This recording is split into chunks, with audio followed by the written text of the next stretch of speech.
So today, guys and gals, we have a very special collab video in which we have a bunch of One Piece YouTuber buddies of mine and one non-One Piece YouTuber, but a YouTuber that loves One Piece nonetheless. And today I'm asking all of them to give me their favorite One Piece theories. Now, this theory can just be something they've already talked about, something they've believed in for a while and haven't got to talk about, or just somewhat of an agenda that they want to push. Nonetheless, this is the video and I had a ton of fun making this. But before we get into it, if you guys and gals have made it this far, make sure you like the video if you want. The like goal for this video will be 500 likes. I'd really appreciate if we could get there. And if you want more awesome collabs on One Piece conversations like these, make sure you subscribe and you turn on those post notifications. Let's get into the video. So first up, but certainly not least, we have Joy Boy theories. Joy Boy, I expected nothing but greatness from him. And when I thought of this premise for this video, I really was like, we have to get Joy Boy theories on it.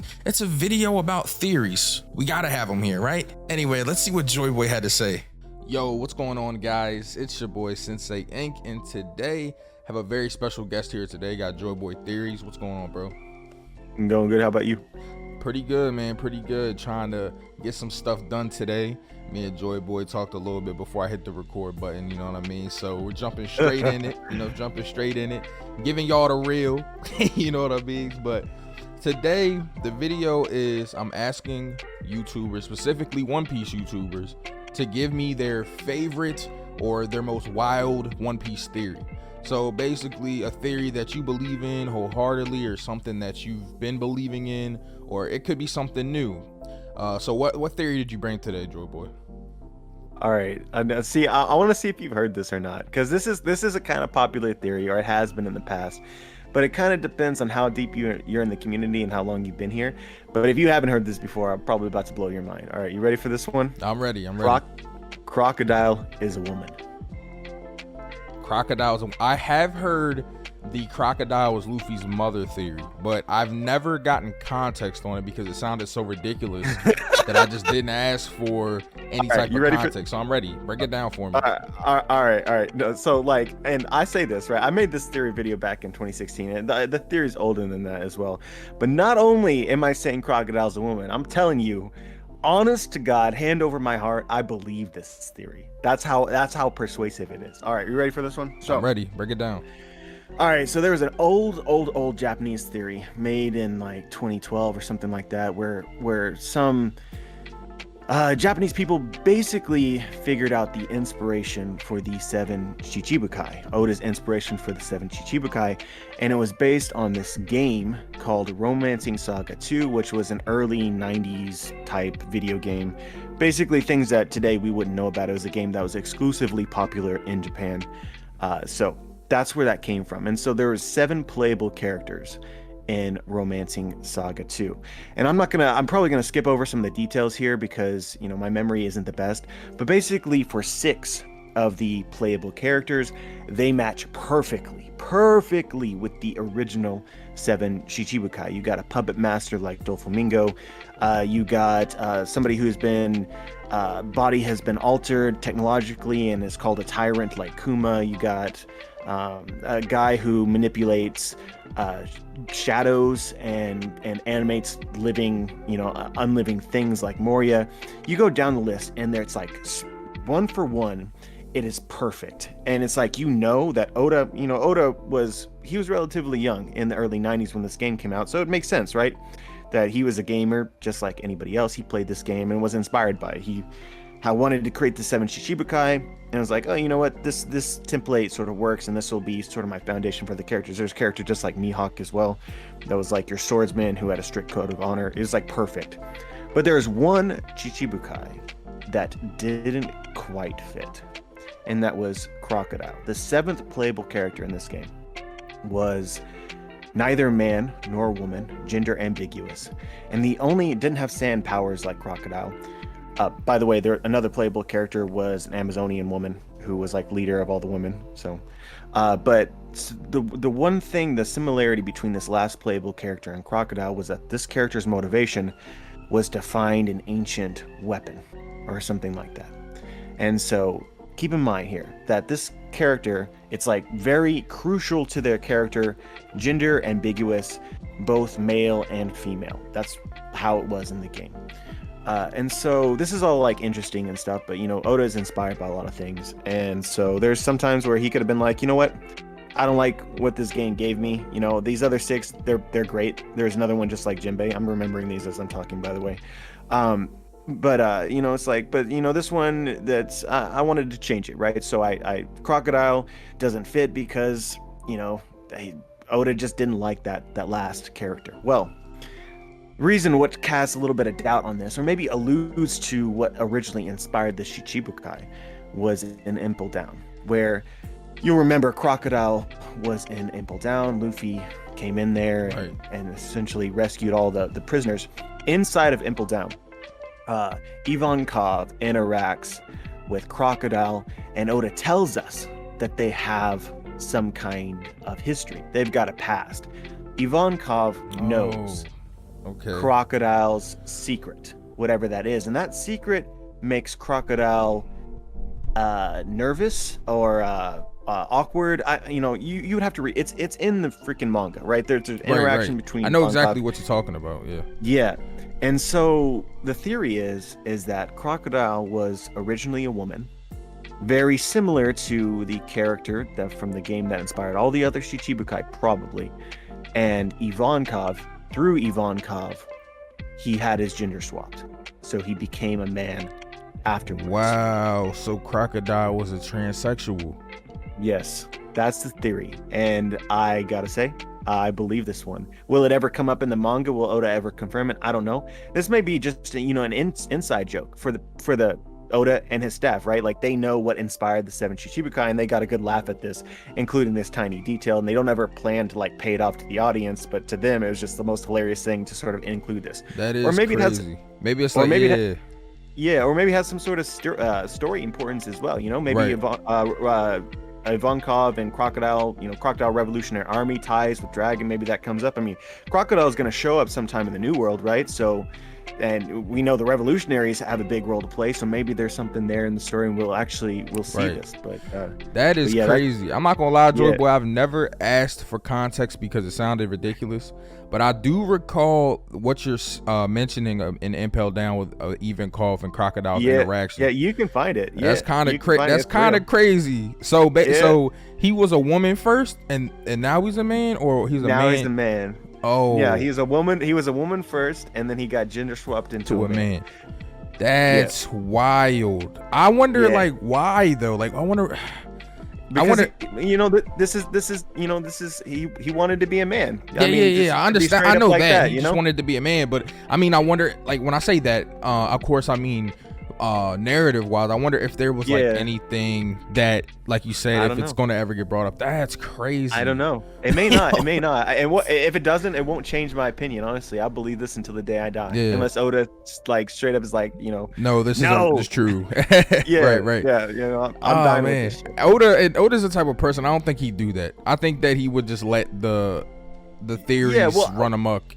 Well, I mean, but at the same time, even in Wano, you can see a sort of emphasis on you know, the trans and gender sort of deals going on with Kiku and then you know, so Izo, for instance, you know, so it's in there, you know, so I feel like this would be a good opportunity. I mean, it's Oda's clearly not shy, but you know, I don't know. And then you had Sanji interacting with all the Okamas. Like, it's definitely in the story, so I mean, it's not too far-fetched to say that it couldn't happen. Bro, I made a believer out of you. I feel it. It's kind of crazy because I never like asked for the context, so like I'm really sitting here thinking like, damn, now I'm about to go reread Impel Down. Like, yeah, you are. And everybody who watches this too, if they hadn't heard it. All right, you heard it here first, y'all. I'm sure that a lot of the veteran fans have heard this theory, but I honestly have never heard it in its fruition, like in its fulfillment, or what the context was. So I'm like I'm kind of shell shocked right now. I'm excited. This is one of those that's just like the best theory to tell other people when they hadn't heard it before. You're the first person that I've recorded with. So honestly, bro, like you set the bar pretty high. I'm gonna be honest. I don't know if anybody's gonna be first. I don't know if anybody's gonna come with anything crazier than that. I don't know. They're not. I win. That's kind of wild, bro. But Yeah. man, well, Joy Boy, you shocked me. You low key, yeah. on the lowest of keys, you made a believer out of me, yo. You know what I mean? So, bro, you gotta put this one last. Put it last. It's gotta build up to it. I might have to. If nobody comes with anything crazier than yours, you gotta be last, bro. Like, 'cause that was kind of wild. I expected something out the box with you. I did, bro. But I didn't expect this. Yeah, well, Tekking might do it too, because I know Tekking talked about it. So if he starts doing it, you should tell him to do a different I'm one. gonna tell him to do a different one. It's Oh, I'm not letting anyone copy anyone. If they start doing it, I'm gonna be like, nah, I need a new one. I need a new one. That's funny. But all right, Joy Boy, hey, thank you so much, man, for coming on the channel once again. Always welcome, of course. Always a pleasure to talk to you about anything One Piece related, whether it's a wacky theory or what you think's gonna happen in the future of One Piece. So it's been a pleasure, my friend. I appreciate it, man. Thanks for having me. Of course.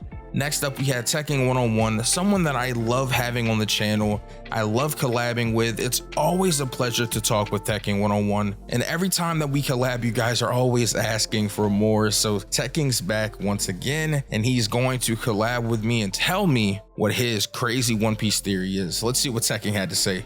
Yo, what's going on, guys? It's your boy Synsei Inc. And today, of course, we got another special guest for a collab I'm doing. He's been here a bunch of times. Tekking 101, what's going on, man? Not much, man. Hey, thanks for having me on again. Of course, always welcome. Of course, the most requested person to do collabs with by far. I told you this before, but even after the last one, so many comments, even in videos unrelated to you. Please collab with Tekking again. When are you collabing with Tekking again? And I'm like, all right, guys, relax. I'm here. He's here. Okay, relax. I'm around. Okay. All right. So today, guys and gals, as you see, we are here asking all of the YouTubers, One Piece YouTubers specifically, what their craziest One Piece theories are that they believe in. We've already talked to Joy Boy theories. Now we're here with Tekking 101. Tekking, what theory did you bring here today to tell me about? I'll tell you what, and you know what? I think the point of this is talking about theories that I like, maybe not ones that are necessarily going to happen, but my favorite one that I would like, you know, if I could pay money to Oda to make this happen, it's all about the moon, man. It's all about the moon. I want Eneru to come back down from the moon with his massive robot army and like just have a massive war with the Blue Sea world, okay? Maybe even the Straw Hats go to the moon at some point. Like, I don't see that happening in the story. I really don't. But, like, that would just be because I love space and I love science fiction and stuff like that. And with Eneru's story, I mean, his is probably the most interesting cover story out of everything in One Piece. Like, we got some good ones with, like, the Cipher Pole and, like, the Decks of the World and everything. But Eneru's was literally touching on, like, here's an ancient city on the moon that could explain stuff about the Void Century or the ancient weapons. There's a whole army of robots up there, and Eneru now commands them all. And what has he been doing for 2 years? Now, I do think Oda's going to address it in some way, but, like, I want it to be some big epic, like, Star Wars battle, which we're probably not going to get. Yeah, I think we talked a little bit about the moon before in the last collab we did.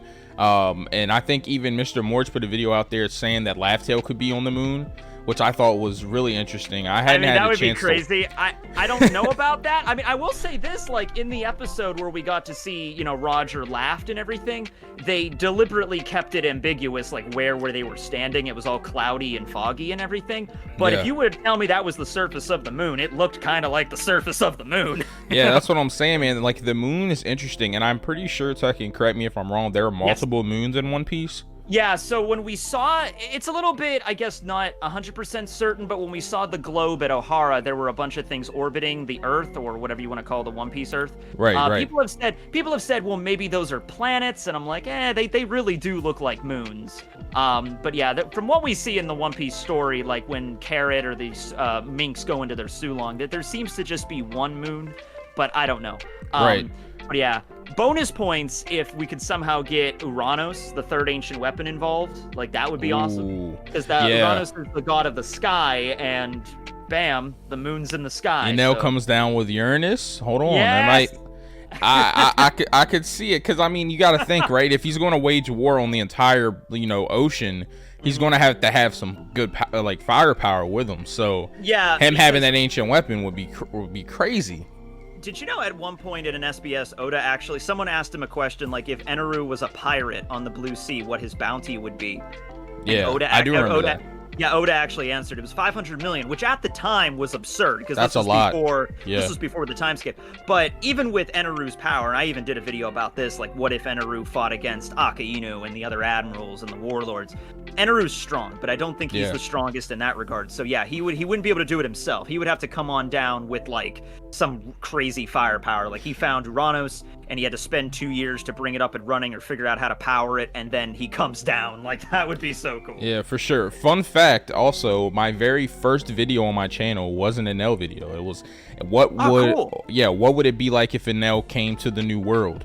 And where I pretty much kind of similar to yours, but I didn't talk specifically about him fighting admirals, just more so what it would be like if he actually came back and came to the New World against, you know, hockey users and stuff, how you would fare. Yeah. And it's just such an interesting video. I came to the conclusion, I'm curious to what you came to. Mine was that if Enel worked on his hockey, he would be crazy strong. Like I feel like his only true weakness is that he's like a glass cannon. He just doesn't have the durability needed to like combat hockey users, just because he doesn't have hockey from what we've seen.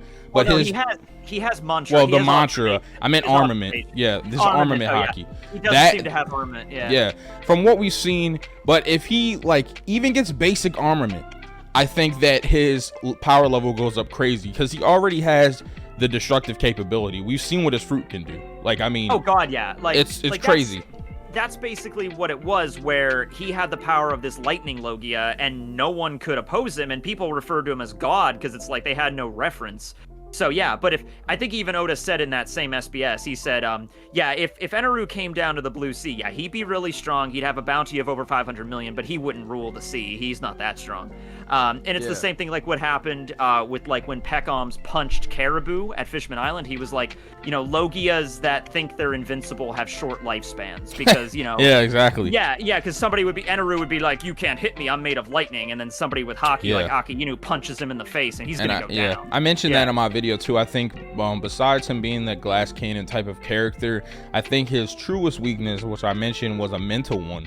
Then what we just spoke about, his god complex would make him feel, because it's not, I can't even blame him, man, because he's just encountered people that are just beneath him his entire life. Exactly. So it's like if you ran into someone else, he would just think, oh, I'm just above you as well because I've been above everyone else. And I'll tell you what, if he fought against, let's say, Kizaru, and he's like, I'll defeat you, and Kizaru pumps him full of lasers, Eneru's gonna crack. He's not gonna even be able to, he's like, how can there be somebody stronger than me? And he's not even gonna be able to focus, and then Kizaru would just wreck his shit. Yeah, because even against Luffy, that fight, you know, was in favor of Luffy, but it was because of a elemental resistance. So even then, Enel's like, okay, I can't hurt this guy with my devil fruit, but he can explain it, you know what I mean, to himself. He can be like, it's only because of this. Exactly. As if he goes against someone that doesn't have that type of resistance like Luffy and he still gets folded, it's like, what is going on? How am I losing right now? Yeah, and so I agree. He still kind of fought a little bit, like he figured out how to use like to add the heat to his trident to stab Luffy with that, but which was cool. Yeah, he's at the end of it was awesome, but at the end of the fight he basically turned into that giant lightning god and he's like, you can't hurt me, and Luffy just punched him and that was it, you know. Exactly. But got on this whole tangent about Enel because Enel's awesome, but the moon being Enel coming back from the moon to the sea, how do you think that goes? Just in your head canon, if that was a theory that happened.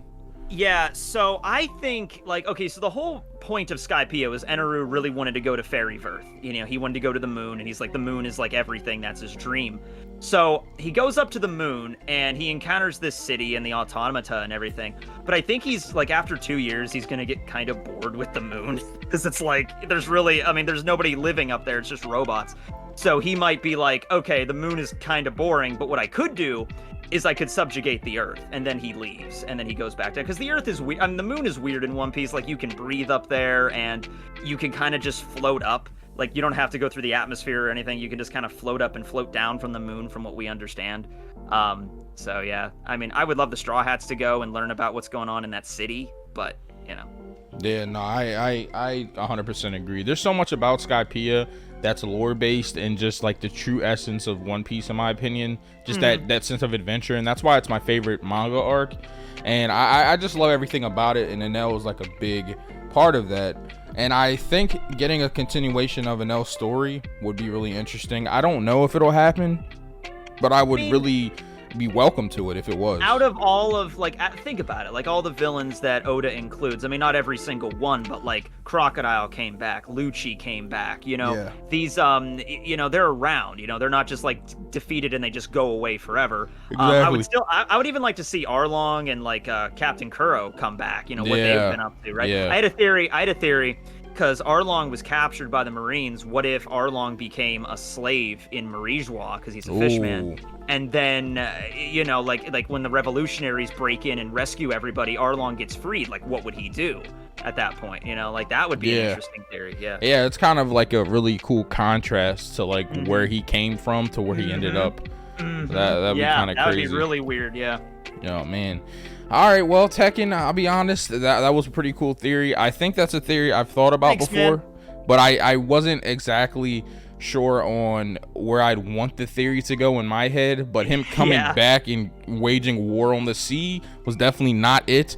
But I'm kind of glad that you said it because it's pretty cool. Now it's got me thinking. Like I said, I honestly don't think. I hope they address Senaru. I don't think he's gonna do it, but if he did, man, that would be so epic. That'd be so sick, bro. Well, Tekken, of course, thank you so much for coming on the channel again. Thanks Always for having welcome. me on, man. Anytime, yeah. For sure, guys. This has been Tekken. Make sure you check down in the description. His link will be down there, as well as the other people on the collab. Make sure you check his channel out. Tekken, have a great day, man. See you, everybody. Next up, we have Ohara. Now, Ohara is someone that I've had on the channel before, but a long time ago. But nonetheless, Ohara is back this time and he's excited to be here and I'm excited to have him. And I actually was curious what Ohara was going to tell me because I don't get to talk to him often. Let's see what Ohara had to say. Yo, what's going on, guys? It's your boy Synsei Inc. And today I'm here with a very special guest. We have Ohara. What's going on, man? Yo, good to be on the program. Happy to be talking to you. It's been a while. Yeah, it's been a while, man, since we collabed. I think it's been last year. I think is the last time we did anything together. So it's been a while. Possible. Yeah. So I did. Go ahead. I think I did you once when I was a bit busy. Oh yeah. I mean, just like as far as us talking one-on-one, because I don't think that we've spoke since last year. I know we did the big collab where we all did our own videos. Yes. That was really cool. And you did send in the clip, but you were busy, so I didn't get to talk to you. But you're here today, and that's all that matters, right? So, so as we've been doing, guys and gals, we've already talked to Tekken 101. We've talked to Joy Boy already. Got a couple other people after Ohara. But today, we're going to basically ask One Piece YouTubers specifically for their most crazy One Piece theories. So, Ohara, what do you got for me today? What are you going to tell me about? Yo, so first, quick disclaimer. Like, I already hear I have like big competition here with Joy Boy and Tekking. If you know anything about my channel, even if you don't, like, I'm not the biggest theory guy, so I have like, I think a total of 2 or 3 theories on my channel. Very selective. Like, I'm usually more the guy who looks at what's already out there and analyzes it. That being said, I will try my best to like bring this theory across because I know many people liked it, and it's something I personally, I wouldn't say strongly believe in, because I feel like there's always like twists and turns everything can get, but that I could definitely see happening. So I hope I can share that on a good level. Oh man, I'm excited. So I'm curious what you're gonna think, man. Please interrupt me in the middle if you have any questions or if I go too fast or anything. Gotcha. So my theory that I'd like to share that I've really liked and that I know like people in general have been getting behind as well is actually something like I didn't completely come up with myself. I first got messaged by someone who like shared like the rough outlines of this theory, and then I just like fleshed it out a bit more myself. And basically what it's about, it's like relatively endgamey, so I hope it'll be interesting for everyone, is basically the history of the ancient kingdom and like the history of the One Piece world, like a theory in that regard. And it's very heavily based on the moon. Actually, when I did this theory, I did it together with Joy Boy, so I hope you picked a different theory. Yeah, he did a crocodile was a woman. Perfect. Oh, nice. Then I'm on low competition here. Can't wait to hear that one.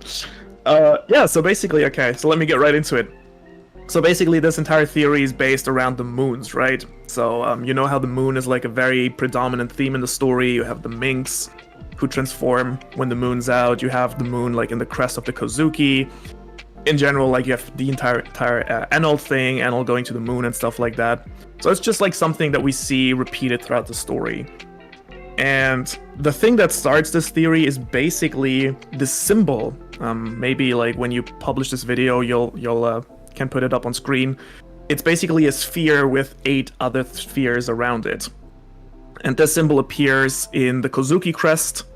You have it in the tattoo, for example, on Kinemon's back. You can see that crest in the flag of Alabasta, and it's also on Skypiea in the Golden City. So for the Shandians and their symbol as well. So it's like this random, like it always looks a bit different, but it's definitely the same symbol, and it appears in like these quite random places across the One Piece world. And basically the only thing all of them share is that they're like pretty old cultures, and all of them have like something to do with poneglyphs and like a rich history itself. But other than that, they seem like pretty disconnected. So this is where it starts. And then of course the other thing is that we do have this model on Ohara that is, I think, very famous. I think Arthur even has it in like, you know, on his website and stuff like that, which is basically this model of the planet, and around it we have like this number of orbs spinning. And so something that is often like mentioned is, well, this could just be, you know, like maybe the people of the One Piece world, maybe they just think the Earth is in the center of the universe, and then that's just, you know, whatever, like the other planets or something going around it. But then, like, me personally, I think the people of Ohara, and like especially like ancient civilizations, they like were like sophisticated enough to get probably with that level of technology that the world, like that the Earth is not at the center of the solar system. So for me, I feel the chances that this is just Earth, or like the One Piece Earth, surrounded by its moons, for me, like makes a lot more sense. Now the question is, like, throughout the story we obviously only see like one moon, like we don't have like any crazy Avatar shit going on, just like one moon we see at night. And so the question is, if these are the moons, where the hell did they go, or why can't we see them? And so what the theory basically says is that these moons, all of them at some point harbored life, right? We know the one moon that we see in the sky, we do know that there was like civilizations there. Enel goes there, discovers like these ancient ruins. I know that there's like, I mean, that alone has like room for so much speculation, I feel. But we do know that like it's possible, you know, to like live on the moon, and we know there's like space pirates and shit, something that is like usually like smirked at or pushed a bit to the side. But for me, like, I feel like it would make sense if these were moons. It's very possible that there was like life on that. And you do know, for example, about Elbaf, how that is like very strongly inspired by Nordic mythology. Yeah, I've actually watched your video on that. Exactly. So there's like a lot in general, like there's a lot of Nordic mythology stuff going on in One Piece as well. And there's this like big tree, right, that's hinted at. That's probably like the Atom Tree. Yeah, I'm pretty sure. I think Tekking did a video on that one too. That's one of my favorite videos of his. I feel like probably there's a Tekking video on stuff. It was literally all about trees. It was awesome. It's like 40 minutes about this tree. I was like, man. Gotta check that one out as well. Sure. I'm like, you telling me this straight, like there's a 40-minute Tekking video on trees, and I'm like, I don't doubt it. Yeah, man, it was so interesting. Like, I don't know how he does it, man. Like, next thing I knew, the video was over. I was like, what is going on? What is going on? Tekking's a treasure. The man's a treasure. Well, anyway, since Elbaf in general is like very like Nordic mythology themed, right? That tree might very well be like a reference to Yggdrasil, the world tree. You know, you might know that from maybe like Thor or something, from the Marvel universe. And basically what the entire mythology around that is that like there's 9 worlds, right? In the middle there's like Midgard, which is like the world of humans, and then around that you do have like 8 other worlds with different races, and these are kind of like connected to each other. Yeah.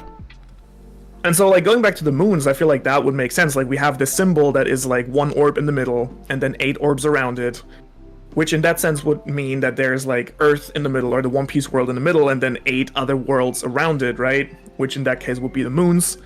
And we do have actually a shit ton of different races in the One Piece world. We have like the long-armed tribes and the dwarves, like the Tontadas, the giants. We do have humans, obviously, and then there's like other races, like the three-eyed tribe that possibly exists, and like whatever king is, like this devil race. So there's just like the Minks, of course. So there's just like a ton of like different races going around, the fishmen, and basically what this theory says is at some point all these races inhabited their own world, and for some reason, whether it be like a war or a common threat or whatever, like 8 of these 9 planets or all these moons got destroyed except one, and then all these races basically fled to Earth, right? For example, we know that the Shandians, like all the winged people, like they came from this moon, right? That still exists in the sky. So we already know that like originally there was like a race living up there. And so now we have like all these different races coming down to Earth where humans are, and obviously like as you know people do in the real world and as they do in One Piece, they'll start like smashing their heads in for no apparent reason because everyone wants to do their own thing. Right. This goes on for a while. We have like chaos, we have like these different tribes and races like being at war with each other on Earth, until there's like this one dude who comes around who says this is kind of bullshit, like I want to get along with everyone, and he starts like collecting people from every race and like starts forming this crew of pirates, right? And has like this vision of like everyone being equal and everyone like just enjoying themselves together. Does that make sense so far? Yeah, no, it's making sense. It's making sense. So basically we have this Luffy person who do you think it is? I'm okay. I'm not 100% sure. I'll be honest. Straw Hat person. Who from the Void Century. Joy Boy? Yeah, I think that would make sense. Like we kind of like get it hinted at that like Joy Boy was a bit like Luffy, like, right? Yeah, so I feel like that would make sense. There's a lot of correlation. Right, that he was like this dude who like he was probably like, he might even have been a giant or whatever, like with the straw hat or whatever he was. But like there was this dude who then goes and like you know starts bringing people from all kind of races together, forming like this pirate crew, the seafarer, or like this nation, if you want to say, like the ancient kingdom. Right. And basically with this vision of like uniting all the races and like promising the fishmen to bring them up to the surface, like going all over the world and trying to create this peaceful society between the races. And then in the end, like being more or less successful, right? Like creating the ancient kingdom that like, has like, or at least we think that it has been like this almost like utopian place where like people live together and like it's... So where did we go wrong? Where is the twist here? Right. So the twist here is like for some reason we know that like these like 20 of these kingdoms, right? Yeah. 20 human kingdoms, like they banded together. The world government, right? Exactly. Yeah. So we like have the predecessors of the today's world government joining together and like going against the ancient kingdom. And we know that at some point Joy Boy was like, okay, well things seem to go down south, so he created, we do have both the ancient weapons, which seem to be like an effort to counter this force of the world government, and the second is the poneglyphs. He was like, at some point it seems clear that Joy Boy and the ancient kingdom were like, okay, well we're kind of fucked, so we kind of like better write all the shit down so people don't forget about it. Which is why the world government's trying to hide it so much. Exactly. They don't want the secrets to get out. 100%. Like I feel like that would make sense at least. Yeah. And like, why would you write everything down in like indestructible stone? Like you could just put it in a book, right? If it's like, oh, let's like make sense to record history, but like then record it in like an indestructible way and hide that all over the world. See, I did a theory, literally the same topic, but my theory was a bit different than yours. But what we do share common in our theories is our ideals on the world government trying to hide the poneglyphs from the world, the history of the world, because it's just literally, it tarnishes them. It makes them look like the monsters that they don't want people to know they are. Yeah, exactly. It basically exposes like what they did during the Void Century, right? Now, as for like how that all went down, like I feel like there's again like a lot of room for speculation there. Like what I like to think is that like, I mean, it would be like if there was like some sort of devil race. I think that would be like very Oda-like to have like this religious theme in there again, and like Imu like maybe being like this being that offers like these 20 kings, offers the humans power in exchange for becoming the leader in the shadows, right? And then like the way he helps them is offering them devil fruits, like a way to actually take on this like mighty kingdom of like many races, and giving them devil fruits. This like war between these countries, or like between the 20 kingdoms and the ancient kingdom, like that would obviously like super fast turn the tables in favor of the world government. And I feel like that would also make sense that Joy Boy is like, okay, well, this is not a fight we can win right now. So please create the poneglyphs. Kozuki clan, like again, moons would make sense that they have it in their symbol if they were part of the ancient kingdom associated with Joy Boy. And basically preserve history and like wait for the next person who can like, you know, uncover the history and like change the world again, which would again make sense with the will of D, that being inherited down the will. And now it's Luffy. And in the end, that being Luffy. Exactly. Yeah. Wow. So, yeah. Good.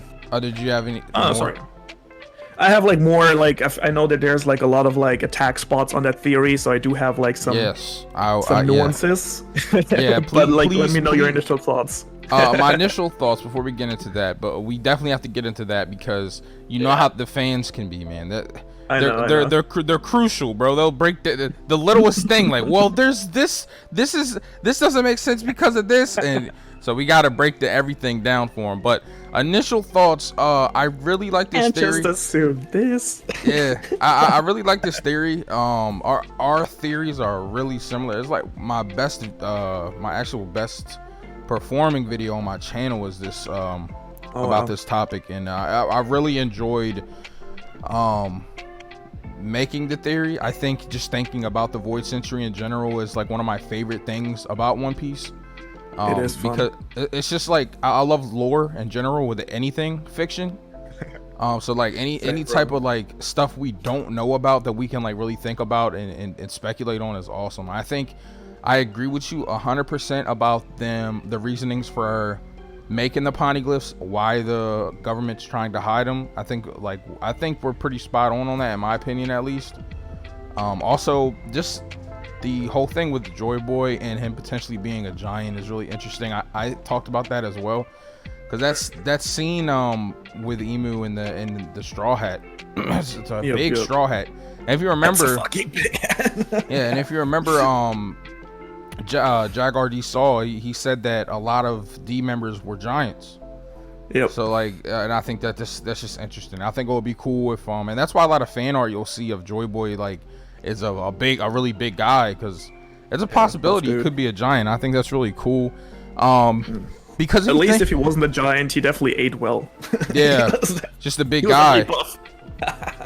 I think the coolest thing about how you're describing what Joy Boy might have been doing is it reminds me a lot of Big Mom's goal in a lot of ways, like trying to kind of, even though Big Mom is, you know, of course delusional, but how she's doing it is probably not as peaceful as Joy Boy is doing it, but it's the same kind of premise, like creating this like utopia of different people and trying to make people like equal. So I think that was really cool. It kind of makes me feel like Joy Boy was a pioneer of sorts. So, yeah, I mean, in general with Big Mom, that's like I mean, that's like obviously going into a different topic, but like just to like quickly mention it, I feel like in general that's something people have been complaining about, but like clearly Oda has put up Big Mom. Like Big Mom believes she's the good guy, right? Yeah, exactly. And like obviously the way she goes about it is like not the most optimal way, but I think it's like people complaining that Big Mom keeps like becoming like right now in the story, right, becomes this like force that actually like does good for the Straw Hats. Like I feel it's been like, since her motivation is like Luffy's, but like in a very twisted way. Yeah. You know, I feel like that's something like Oda has been going for. Exactly. It's like, it's just, I'd like to think of Big Mom's character and the perspective that she thinks she's the MC of the story. Yeah, of course. Like, and that's kind of how it is. Like, and you can say that about a lot of antagonists, but I think Big Mom specifically, because of the way she thinks, is what she's doing is the right thing to do. It's just the thing that how she's doing it is just different than how Luffy's doing it, and that's just pretty fucked up.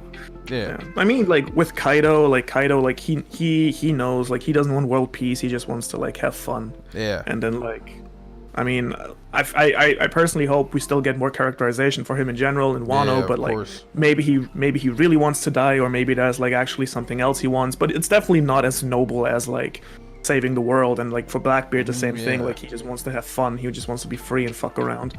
Exactly. So I think Big Mom, her motivations are pure. Just how she's going about it is not pure.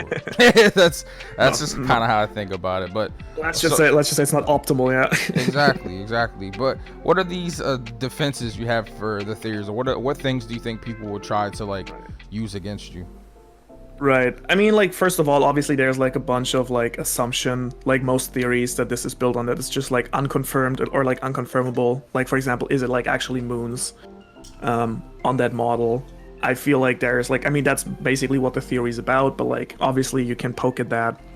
Though I do feel like the moon being this central theme in the story, and like us already having seen that there's like a race coming from the moon, and like civilizations having been, ancient civilizations being established on that one moon we have, I feel like that kind of like doesn't oppose the idea that there have been like other moons or planets that have been destroyed with similar civilizations on them. Another thing that I feel like people would come up with is why the hell would that symbol be in the flag of Alabasta, if Alabasta was part of the world government that in the end toppled down the ancient kingdom. But I feel like that's also defensible because, first of all, Alabasta was like the one kingdom who kind of like, you know, in the end worked with the ancient kingdom in some way or form, because they protected the poneglyph, and they protected, or like there's like at least some connection to one of the ancient weapons there. So we know like that Alabasta was the one kingdom that didn't completely at least betray or like go against them. And I think it's also quite possible that like, depending how big the ancient kingdom actually was, like I feel like there's nothing going against saying that maybe all of these kingdoms were actually originally part of the ancient kingdom, and then like they literally betrayed Joy Boy. I mean, there's also the option that they were like just different factions, and the ancient kingdom wasn't that big, but like a threat to the humans. But there's also the like possibility, I feel like, that it was just like basically the world government, like a better world government from 900 years ago, and then like some countries in there were like, no, well, actually, like, this is bullshit. We want to be the ones who be in power, and then went against Joy Boy. So I feel like that would be like a justification for Alabasta having that symbol in their flag. Yeah. Okay. Yeah, I think honestly, the first thing I thought of was people were going to like criticize the whole moon thing. But I think like just like any other theory, like you said, there's speculation that has to happen. Yeah, and I there feel are like, certain assumptions you just have to make. Yeah, because we're not like, this is the thing, when you make theory videos, we're not proclaiming the theories as if it's objective fact. Like, it's, of course, these are theories. For, you know, we label them as such for a reason. So there's you can't really theorize without speculating. Like, it's and I feel like go ahead. I'm sorry. Sorry, keep going. Sorry, man. No, I think sometimes, no offense to any of the fans, I just think sometimes certain fans think that because of how confident we are when we're talking about the theory, or we think it's true. Yeah, we're saying it. I think they feel like we're saying it like it's fact.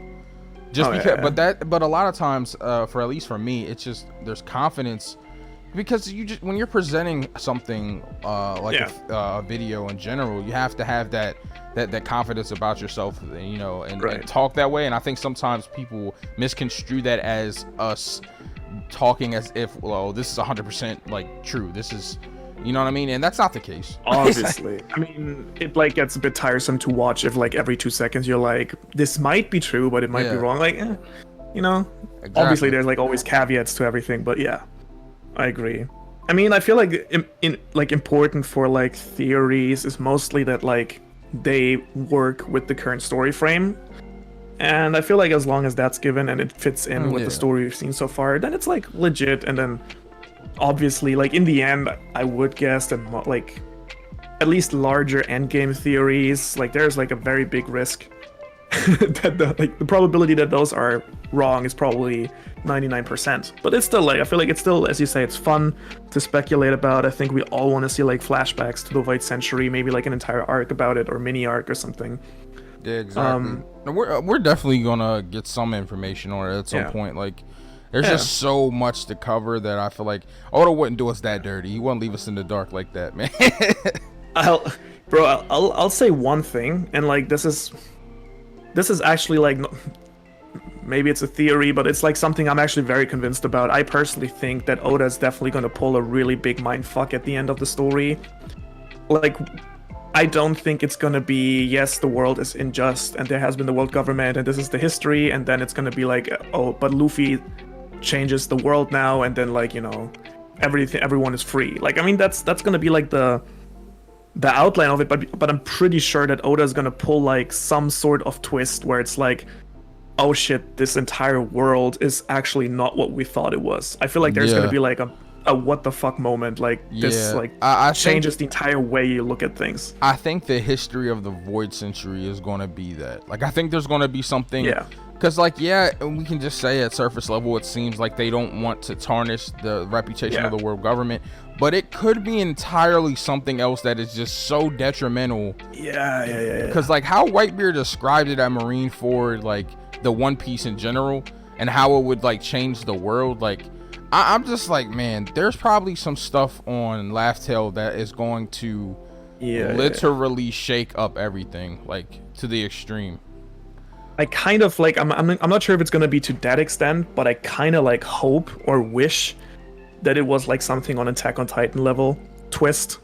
Where it's like, you've been looking at the world like from this very narrow perspective, but it's actually like there's like, that's not the way things actually are, kind of thing. There's just so much more that but we're looking at it from in a narrow lens, so it's like we think, oh, it's linear, it's this, when we should have been looking at it from a perspective of all over instead of just looking at a linear situation. That makes, I hope that there's like some sort of twist though. I've always like wanted that though with the One Piece. Like, man, I really hope that the One Piece and like just the history of the world and everything is like so crazy that it just like isn't something that any of us have like came up with. And I do think that I can't remember if it was Oda or an editor, I can't remember, someone said that no one has predicted the ending of One Piece, right? And so like that kind of gives me hope that it might be something crazy. Like,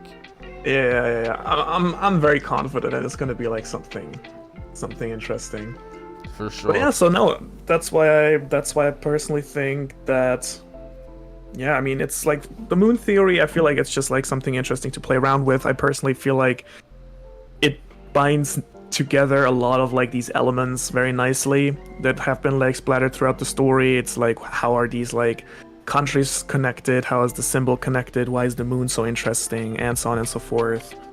You know. For sure. So, Ohara, I appreciate you coming through, man, giving me this awesome theory. You guys gave me a lot to think about. A lot to think about. I'm not sure it can beat Crocodile's a Woman though. I don't know, man. Joy Boy, he was so confident in this theory. Like that's his game, man. Oh man, and it's just like the way he was describing it to me, I was kind of just getting lost in it. I was just like, man, like this guy, he's got a way with words when it comes to theories, for sure. I gotta give him that. Man. I gotta give him his credit on that.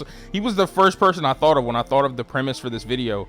I was like, I have to get JB on this. Have to. Yeah, like, for sure. I feel like you can't talk about theories in One Piece and not have Joy Boy theories. Like, it doesn't make sense. Clearly. But Ohara, it's been a pleasure. Been a pleasure. Always welcome on the channel. Always welcome.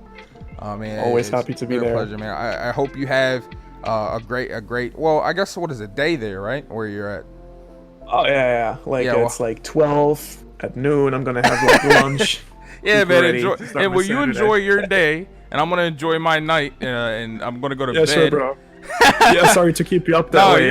no, it's all good, man. I was probably gonna be up reading some manga or something anyway before I went to bed, so it's awesome, man. All right, enjoy the rest of your day, Ohara. Same, bro. Thanks a bunch. Of course. Next up, we got the homie Savage. We got the guy Randy Troy, and I knew that Randy was going to come with some heat when it comes to theories, because that's what he does, man. He's a theorist and he does awesome theories. So I was excited to see what he had to say. Yo, what's going on, guys? It's your boy Synsei Inc. And today we have a special collab. I got Randy Troy here with me, special guest. What's going on, bro? Savage. What's up, man? What's going on, bro? So today, guys, we're here to talk about specifically random crazy One Piece theories. I've been asking all of the YouTubers, specifically One Piece YouTubers, what their craziest One Piece theories are. They've been presenting them to me. So Randy, what you got for me today? What theories you bringing? All right.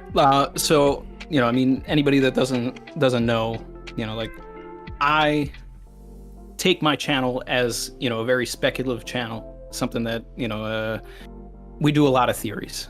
All right. And I'd say that I got the most notoriety from the community and all of that. Like, I'm the law is in sword guy. Like, you can go back and track it and all that. Like, I'm the first person that put it on Reddit and all this stuff. I've been suspect of, you know, law for, you know, since Corazon was revealed to be a Marine, but then it really heightened for me in 903 when Kobe was revealed to be the hero of the Rocky Port incident, right? And a lot of people, you know, have talked, like, if you want to watch the video, by all means, like, you know, type in law and sword or whatever, I'm sure it'll pop up. They talked about it in the last Reverie and all this, and a bunch of YouTubers since then have, you know, brought it into the fold. Whenever they talk about sword, they feel inclined to mention that that I have this theory.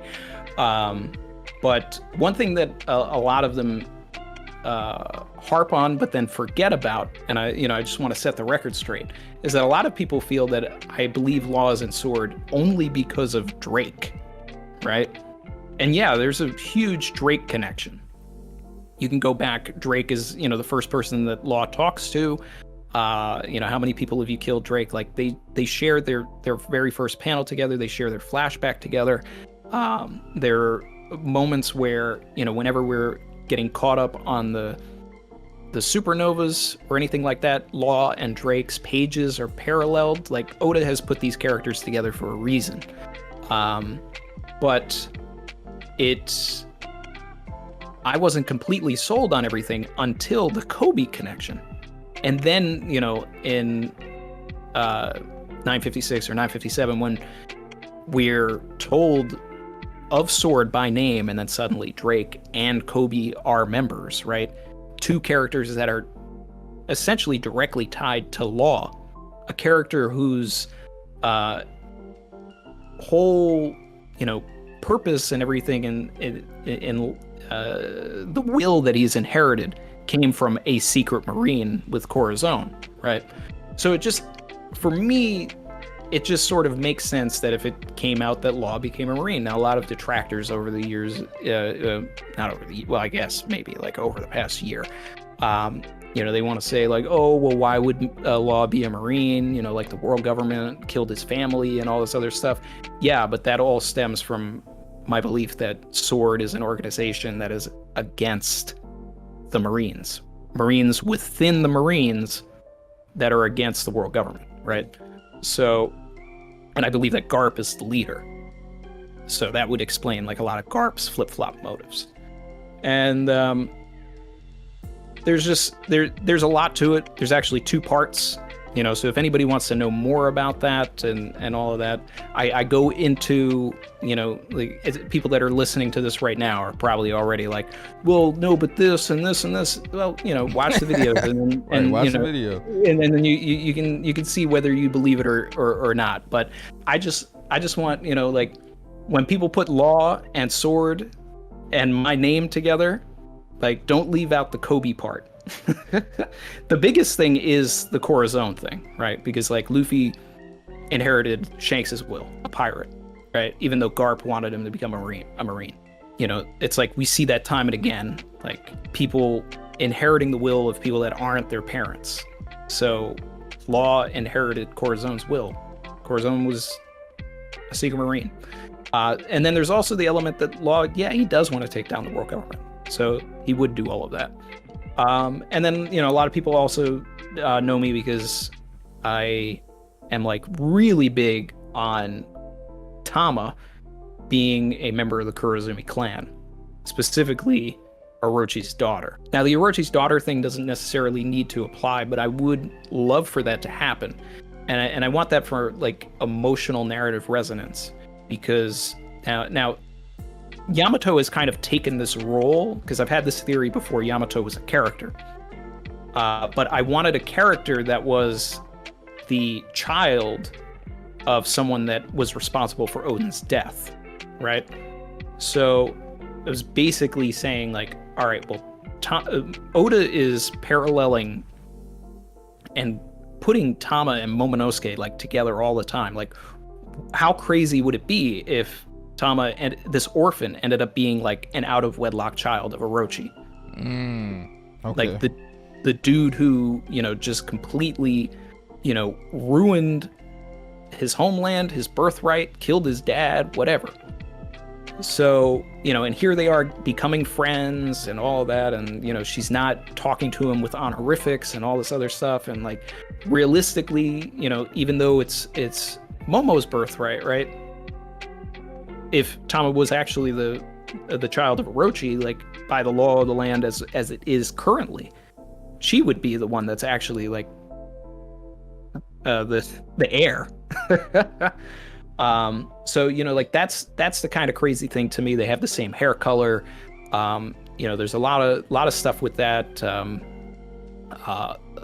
Another, you know, part of it that's become a lot more popular recently is, you know, like there's the whole Hitetsu connection, and Hitetsu, you know, potentially being Sukiyaki, Oden's father, right? And that theory took a huge leap when it was confirmed that Sukiyaki and Hitetsu have the same voice actor in the anime.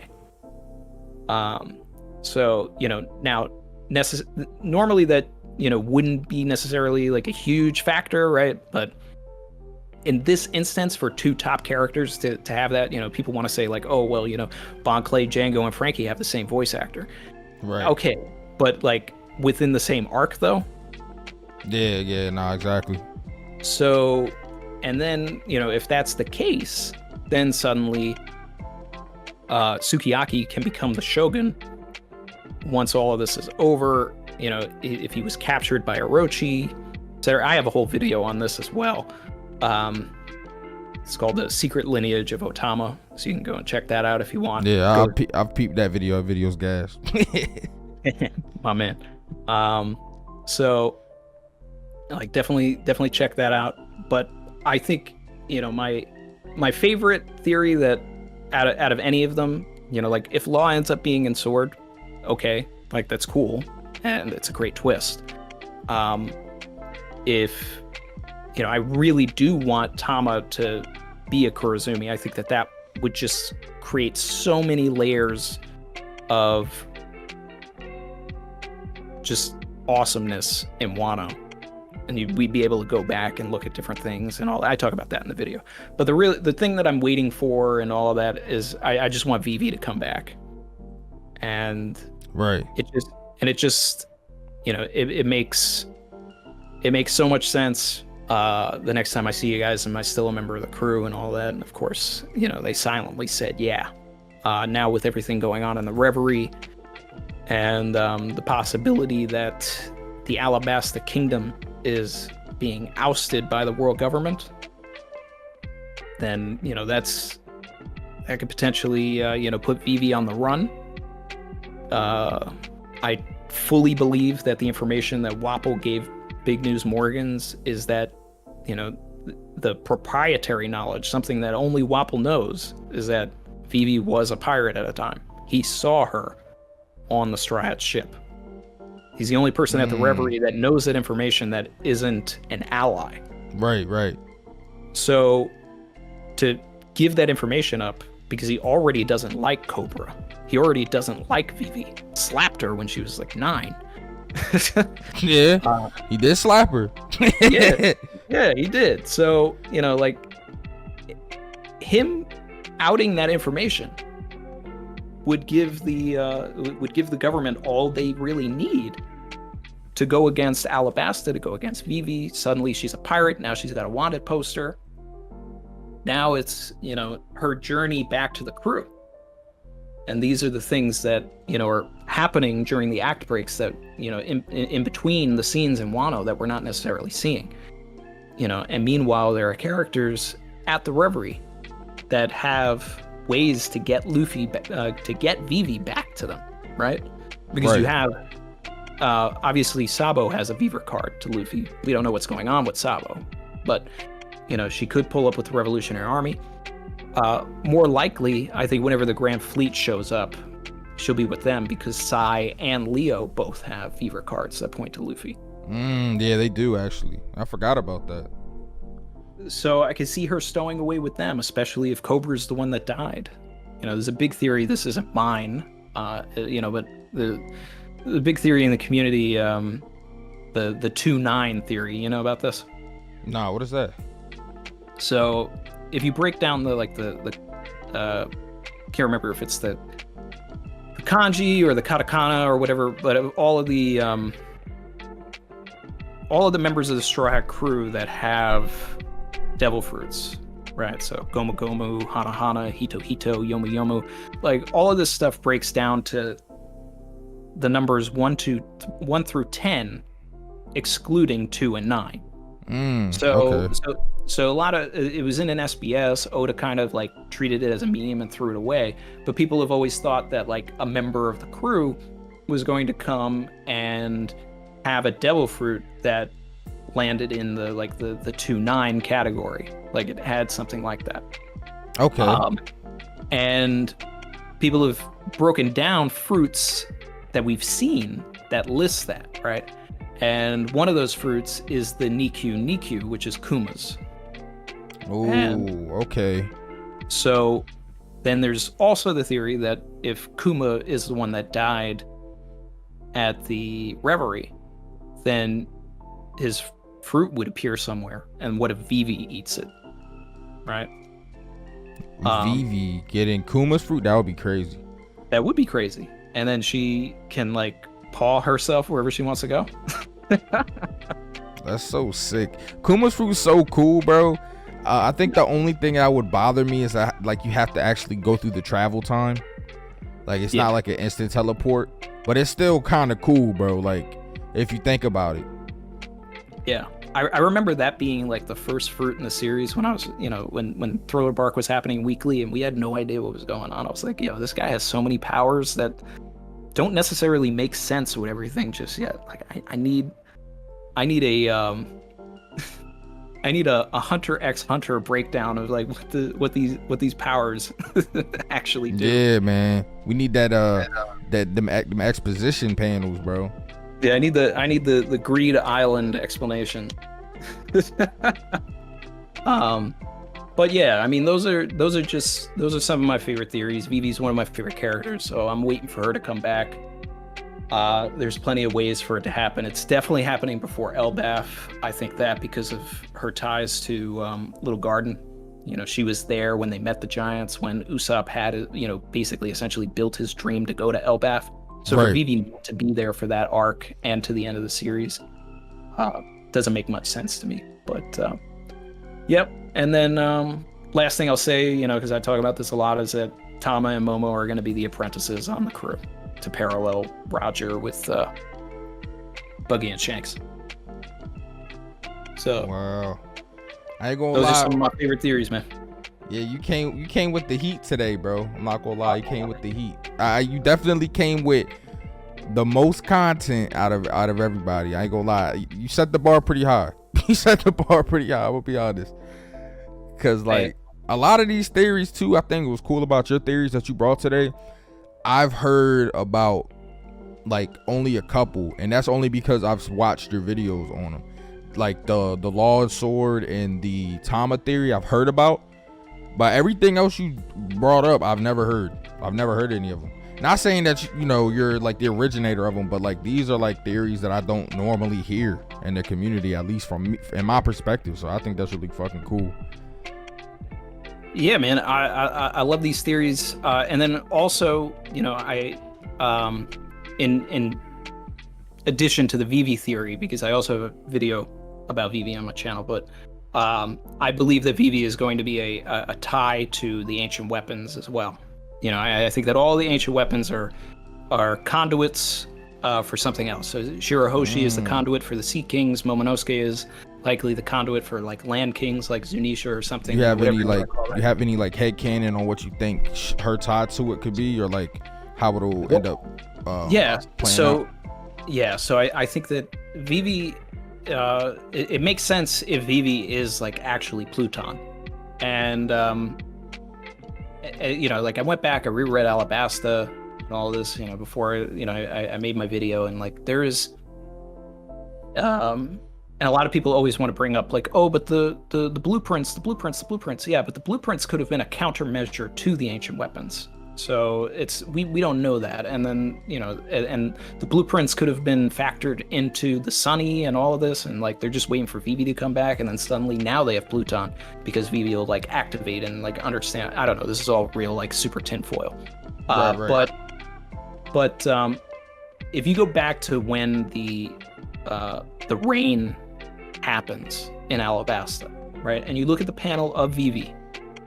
And then you go back to the very first time that Shirahoshi used her power and brought the Sea Kings in the flashback. Not later on, not with the Noah and all of that, like when she did it because Otahime got shot. The Oda drew the faces the exact same. So, you know, maybe I'm reaching, but like Vivi at the very least must have like the voice of all things or something. But I think that Vivi is the one that started the rain. Now, a lot of detractors will say, well, Crocodile was awakened and, you know, he was taking out the moisture with his sand. Yeah, we don't necessarily know that. And then people will say, like, Smoker is the one that, you know, put the rain dance powder in the sky. We see him on the ship, but he tells Hina pretty confidently that he did not use the powder. And I look at that page as not like a cheeky, like, oh, I'm this cool guy that like started the rain, but I'm gonna tell you that I didn't really do it. No, I really believe that Smoker didn't put the rain in there because rain powder, like the rain powder, dance powder, whatever, you know, translation you want to use, is bad for the environment. So it's not like, why would he do it? But if Vivi like had some sort of ability to, you know, maybe this is more in line with Uranus than anything, like if it's something with the sky. But, you know, if there's Sea Kings, Land Kings, what if there are Sky Kings? Like, I don't know. This is all like super, super headcanon-y and all of that. But like anytime, but there's a couple of panels where Crocodile is like talking about Pluton, and then like Oda just cuts to Vivi. So it's just suspect. Just Vivi with like a huge question mark on her. That's facts. That's interesting. I think I've heard the Pluton thing before, but not in like detail. I didn't like look up the context of it to like see what the meat and potatoes of the theory is. That's interesting though. Yeah, I'm definitely the only one that's drawing a parallel between the Shirahoshi thing and the flashback. Like I've never seen anyone else do that or try and talk about that. But. Yeah, that's really interesting because I never thought about it in that light. Like so, but that's dope though, because I've always thought that maybe the ancient weapons there were like conduits of them. Like I always thought like Momonosuke, Shirahoshi, and Vivi would be like the people that are tied to them. I just didn't really ever think about how. Besides, I mean, we know how Shirahoshi is, but Momonosuke and like Vivi are question marks. Really, we don't have like the exact answers, but it's just, to me, man, it makes a lot of sense for them to be connected to the ancient weapons though. Yeah, opinion. Man. You know, and I mean, it's if Shirahoshi, the moment that Shirahoshi was, you know, we were told that she was Poseidon, that she was an ancient weapon. Yeah. that moment right there, I was like, they're all people. Yeah, They're bro. all people. That's low key. That's what I was on too. Like, you can't tell me, you can't go back and tell me that Pluton is a ship now, because if one of them is confirmed to be a person, then they all have to be and even if Pluton is a ship, like, and it's not Vivi or whatever, like, there is someone, whoever activates that ship, whatever that ship is on, like, there's a person that has to move that ship. That person is Pluton, if that's the case. So yeah, exactly. Well, hey, Randy, hey, appreciate you coming on the channel, bro. You spent some good time giving me these theories. I really appreciate it. Yeah, I'm telling you, bro, like, to the rest of the people on the video, I mean, Randy set the bar pretty high. He set it pretty high, I will be honest. You know what I mean? I gotta give credit where it's due. You know what I mean? So, hey, appreciate it, bro. Always welcome on the channel, man. And if you guys haven't checked out Randy's channel yet, for some odd reason, make sure you look down in the description. The link for his channel will be there. Go check him out. He's talked about some of his theories today, but I'm sure y'all would like to go see, like, the whole, you know, presentation and how he put things together and his proof and panels and everything. So make sure you go check out those videos, man. Hey. And there's plenty more where it comes from. This is what we do, so. For sure, chefing it up, you know what I mean? So, hey, appreciate you though, Randy, man. Enjoy the rest of your day, bro. You too, my man. All right, bro. Next up, we have one of my new One Piece homies, and he's a new up-and-coming YouTuber to One Piece. I've shared one of his videos before. You might have seen that on a community post. However, he's very new, so make sure you guys go check his channel out. He has some awesome content over there. We got the homie Eden's Blue. Let's see what he had to say. Yo, what's going on, guys? It's your boy Synsei Inc. And today I am back, of course, with another video and another special guest. We got one of my new friends in the One Piece community, Eden's Blue. What's going on, bro? Hey, how you doing, man? Thanks for having me. Of course. So guys, as I've said previously, Eden's Blue is a new guy up and coming on One Piece community. I shared one of his videos not too long ago.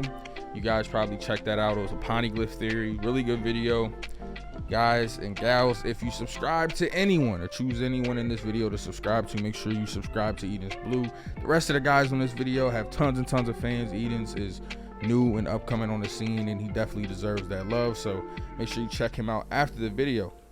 But today we're talking about crazy One Piece theories. So Edens, what you got for me, bro? What you bring today? All right, so I don't know if I've really heard anybody talk about this. So, you know, we're going crazy theories, of course, and the one that I have is that potentially the final war in the story, we're gonna get dragons involved, and they'll be on the world government side. So dragons, or I'm interested. Yeah, I'm interested. All right. So all right, hear me out, because of course this is crazy theories we're talking about. So this is of course a long shot. So since pretty much post time skip, we've had like all these mentions of dragons. We first got the introduction of dragons being a legit thing in One Piece, starting with Punk Hazard, and we see now they've been even more of an emphasis here in Wano with Kaido, Momonosuke, and so on.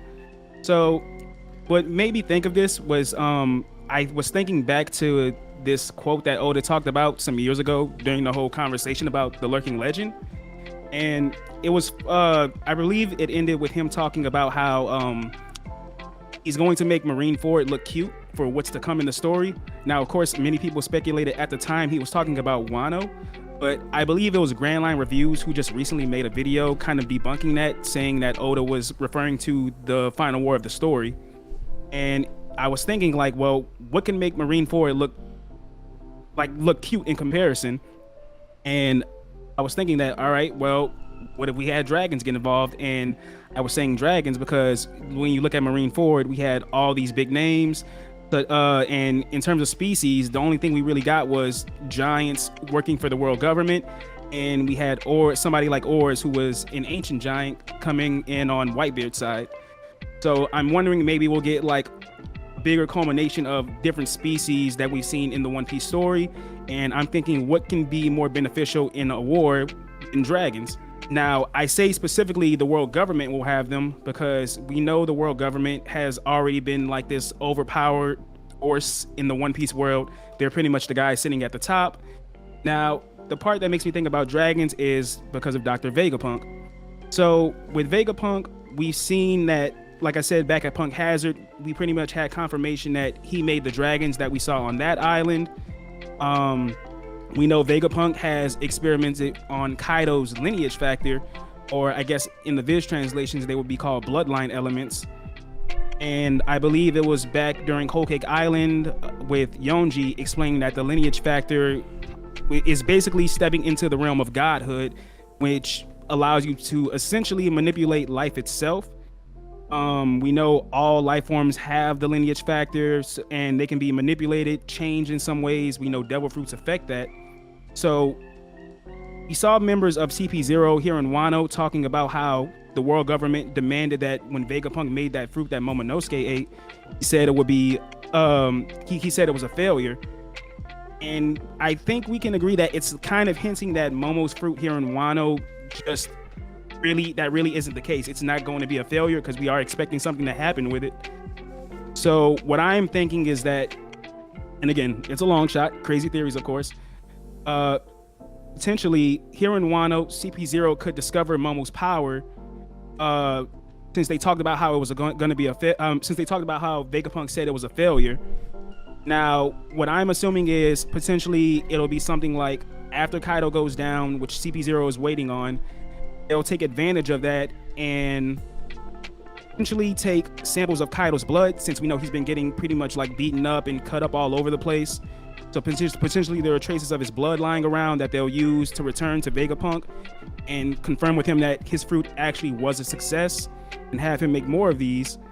Or in an even crazier long shot, they'll take Kaido's body itself and you have Vegapunk do more experiments on it, since we know that's been confirmed already. And I'm thinking that, like, of course, I'm not saying we're gonna get like 30 mythical Zoan dragons on the world government side, because then that's just insanely broken. But more like a more advanced version maybe of what Momo's fruit is. Right. Okay. So obviously something far superior to the Smiles, but maybe not on par with Kaido's exactly. Yeah, of course. By the end of the day, that'd be too crazy. It's still artificial. Yeah. Right. It's still artificial. If he was just making koi fruits, like, it would be crazy. Like, even if you give those the fodder, like they instantly become like powerhouses just from how destructive that fruit is. That'd be too much. I'm not gonna lie though, Eden. I'm gonna stop you right here just to talk a little bit before you finish up. You had me scared at first. I was like, okay, when you said dragons, I was like, yo, my man's Eden is talking about like it's dragons that exist in the world, but this makes much more sense. You had me confused at first, but now I'm starting to like understand where you're coming from, because you're talking more like things involving Vegapunk and the fruit that he was already working on before. Right. Okay. So finish up for me. What is the conclusion of this theory? Like, where do we go with this? So, like I said, we don't really know when we're gonna get Vegapunk in the story. So, as far as we know, it is setting up for CP0 to be kind of like, so think about Marineford, how Blackbeard kind of came out as the winner of that whole skirmish, where he got a hold of like Whitebeard's power. So maybe it'll be something like CP0. Not saying they'll get a hold of Kaido's dragon fruit, but like I said, maybe something that they can get from Kaido, whether that be like his blood, bring it to Vegapunk, confirm with him that it was a success, force him to create more of these devil fruits now that they know it works. Again, won't be as powerful as Kaido's, but something useful to them still. We know Vegapunk has already made a bunch of insane inventions by getting the Pacifista to replicate Kizaru's ability. So I don't think that's out of Vegapunk's field to be able to do something like this, whether he wants to or not.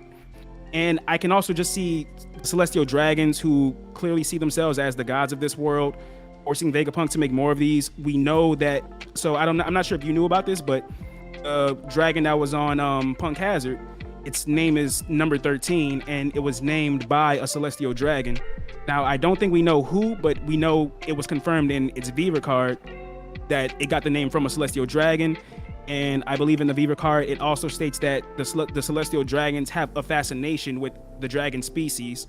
So if they can get more of these, which we know that they want anything that serves them, I could see it being a situation where like maybe it doesn't be a dragon like Momo where people turn into them, but just the dragon species itself on their side. And I'm just thinking, I wouldn't put it out of the celestial dragons thoughts to have something as destructive as this on their side, as we see they're not opposed to having just this overwhelming force with, like I said, the pacifista, potentially whatever the SSG is, since they're okay with getting rid of the warlord system and so on like that. Nah, that makes much more sense. So you're going with the route of Vegapunk. I'm gonna be honest, bro.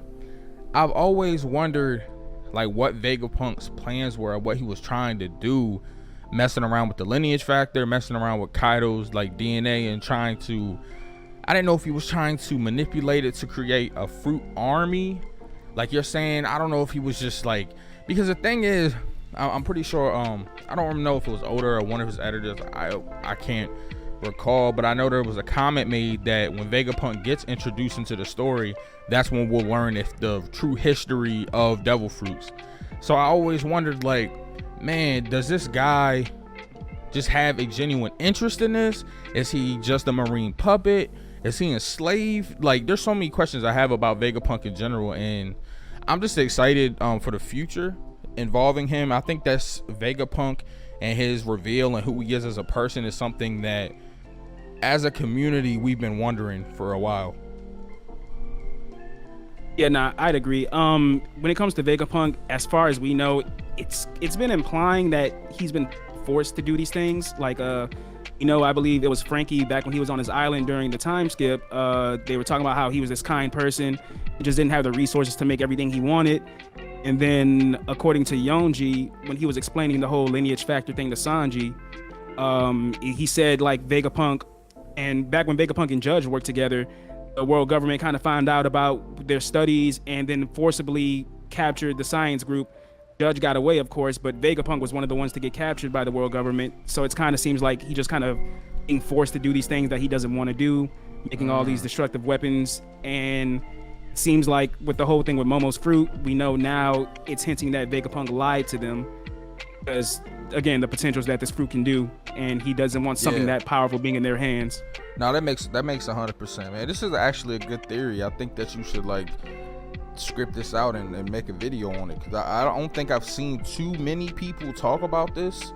I've seen people hint at him like making like Kaido's devil fruit or trying to remake it, but I've never heard of it like to this extent of like making an army for the world government and the Marines and stuff. Like, I think that's really interesting. It's something you could touch on. Oh yeah. Thank you, bro. Yeah, I'm definitely gonna do some more research on that. One more thing, if you don't mind me adding to it. Yeah, sure. So, correct me if I'm wrong, but there was a second dragon, right? A green one that we saw at Punk Hazard, I believe. I think the one, or do you mean the one that got killed? I think they both might have gotten killed, but I think there was a second one there, but not as big as the first. I can't one. recall. I know that there was the initial one that they encountered when they first got to the island, but I don't know if there was a second one. But I'm sure that you're not imagining that there was a green dragon. I'm just gonna go with it probably was there. Okay. All right. Just wanted to make sure, because in the Beaver card for the big red one that we know Zoro beheaded, it stated that a smaller model of the dragon was also developed afterwards, after number 13 was a success. So that kind of makes me think that it's still very possible to make even more dragons, just not on the same scale as the red one that Luffy's group ran into.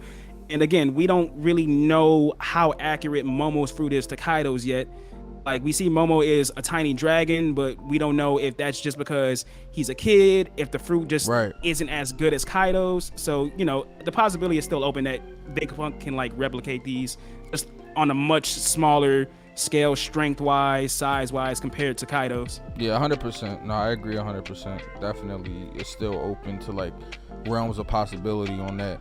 Because it could, like you said, be just because Momo was like, you know, immature age-wise and stature-wise, but it could also be like, no, that would have made anyone look like that, like anyone's dragon form, no matter how old they were. It just depends.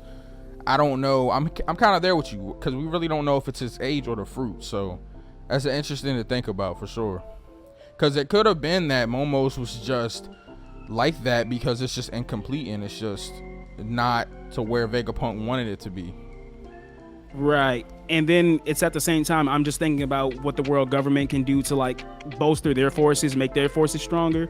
Because it's like we know the Revolutionary Army. That's so crazy though, Eden's like, imagine, bro, they like pull up on a world government and you just see dragons just flying from Mary Jawai, yo. It's like just mad dragons flying from Mary Jawai, just shooting fire. Like that would be crazy. It's just like I'm thinking about it and I'm like, all right, well, we know the Revolutionary is involved with the in-game war. We know the Straw Hats, of course, are going to be involved.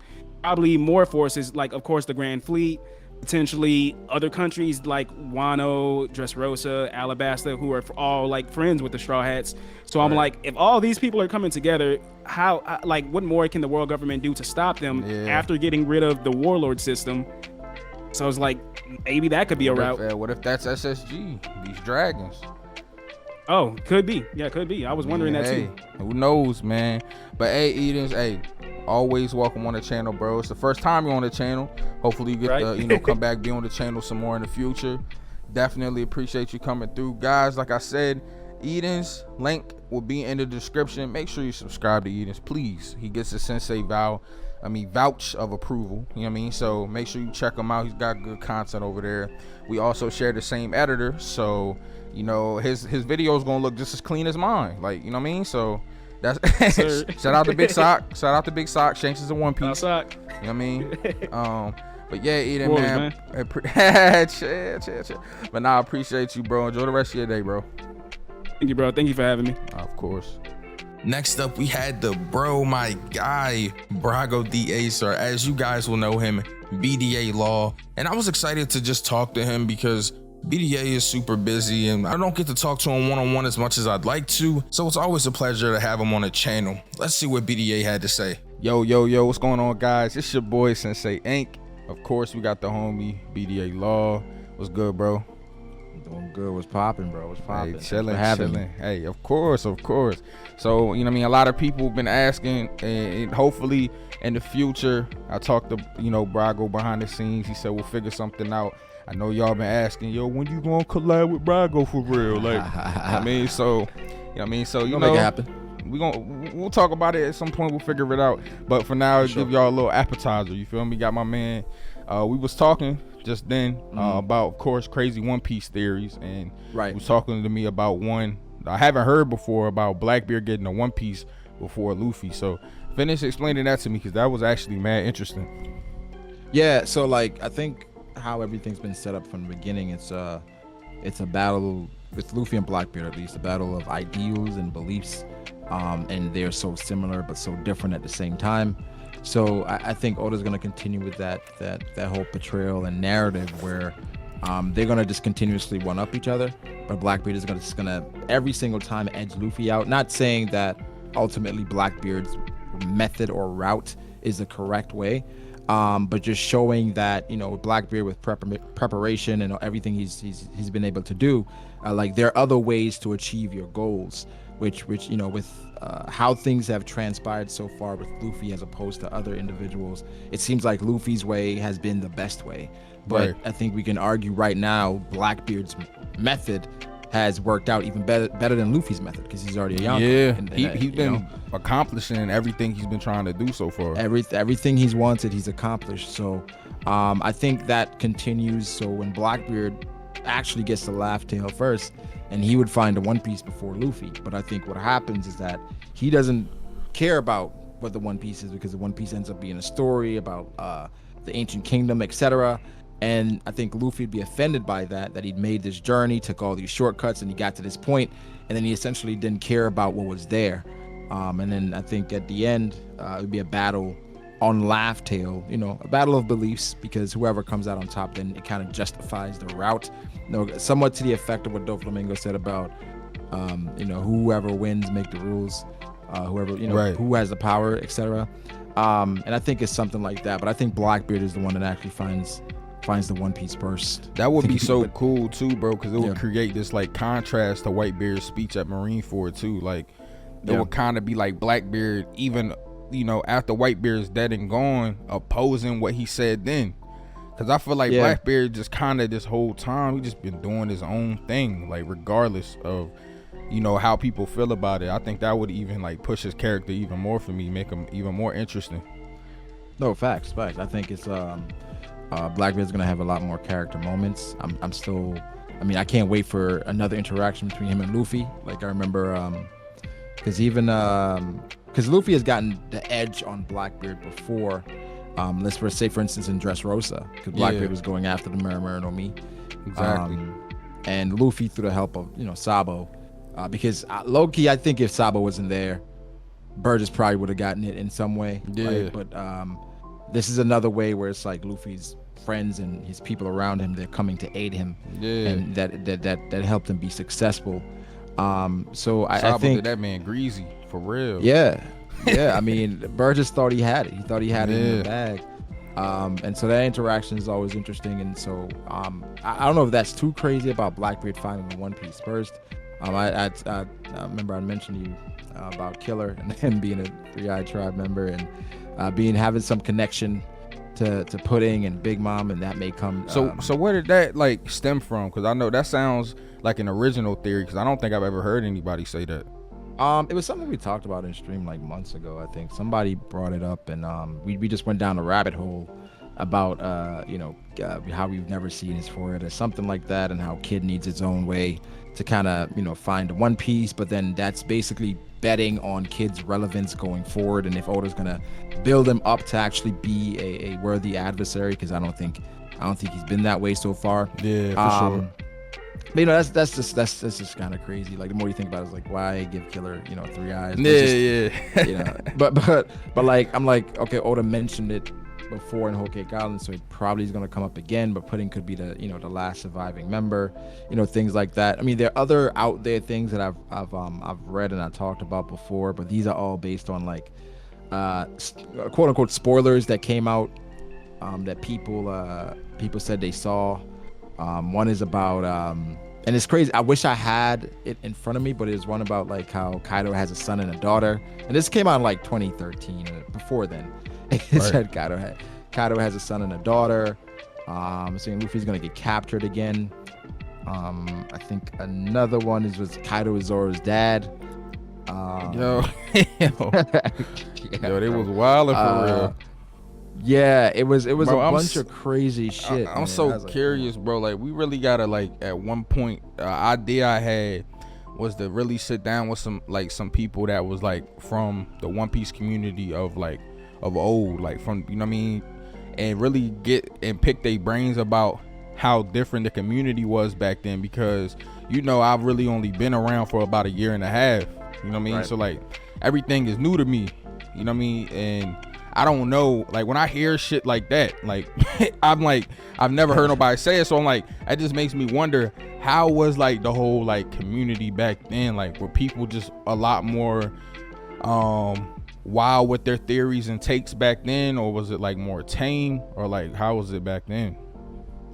I think a good person to talk to about that, a bunch of people are good to talk about that with. I would say even Matt B is a good person to talk to about that. One World HD, Anime Fan Talk, even Legend Mac, King Recon. They've been around for a while. Even King of Lightning. I think, and if he can manage to Alpha 2 late 17, because he's kind of, as far as when I started watching One Piece and being on YouTube, he's the person that I think the theories that him, One World, even AFT, they were kind of like spearheading the theory game. So it was a lot more, I think back then it was a lot more theories based in fact, or things that actually happened in the world. So it was like a lot less speculation. Right. So it's like, okay, this is this character is based on this character, so more than likely this is gonna happen. Things like that.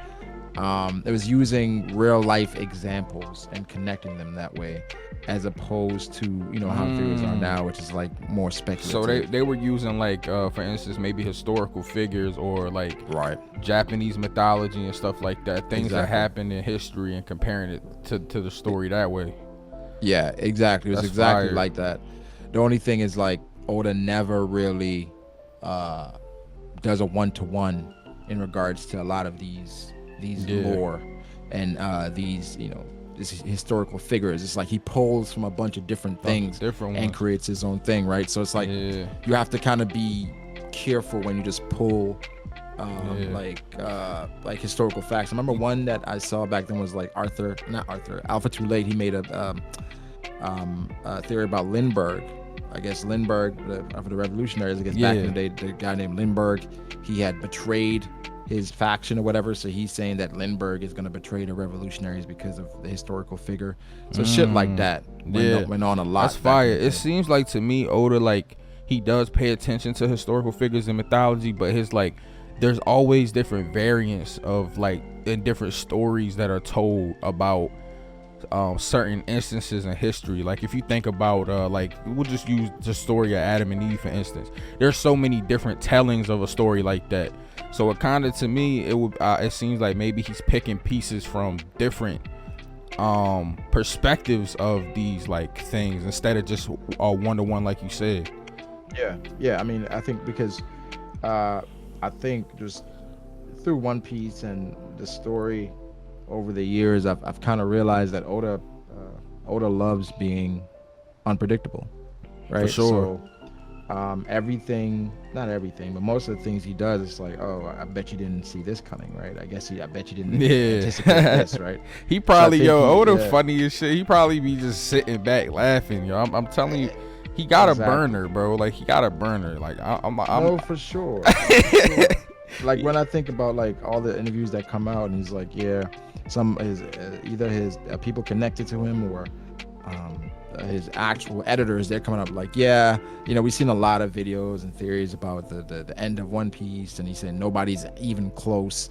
And so I'm sure like they go through different theories and things that people make and try to see how people are trying to guess the story. Right. And as an author, I'm sure that's amazing trying to figure that out or see people try to dissect your story and, you know, remember things even sometimes even better than you, which is crazy. Because I saw something came out. Oda said he even uses the wiki. Right? Yeah, I've seen it because he'll forget about like abilities or something. He'll go peep. Yeah, so I'm like, that's insane, right? So imagine how he feels when he has somebody breaking down, an arc or a character, and because I think sometimes when you're writing, because from talking to different people that write books and create stories, right? They say they stumble upon these different ways these characters are written, how these characters are portrayed.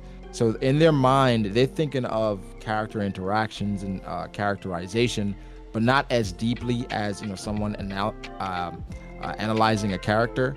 But sometimes it just falls into that, right, where the character is written so well that you can pull all these different references and points, but like as an author, you're just writing your character. It's like, this is how this character functions in the story, but it's like you're not thinking about all these different connections at the time, and sometimes it just works out. It's kind of like all these different cogs and it fits, and then the gear just starts rolling. Yeah. So I think for Oda, when he sees like an analysis on his character, he's like, oh shit, that's pretty fucking good.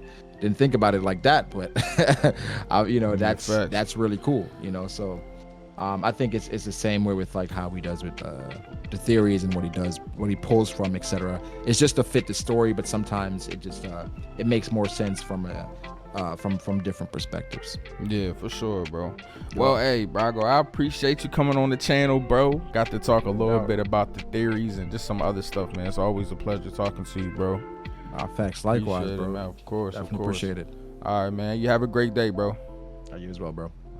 And last but not least, we had the not One Piece YouTuber, a YouTuber in general, but he loves One Piece nonetheless. And of course, it's Nux Taku.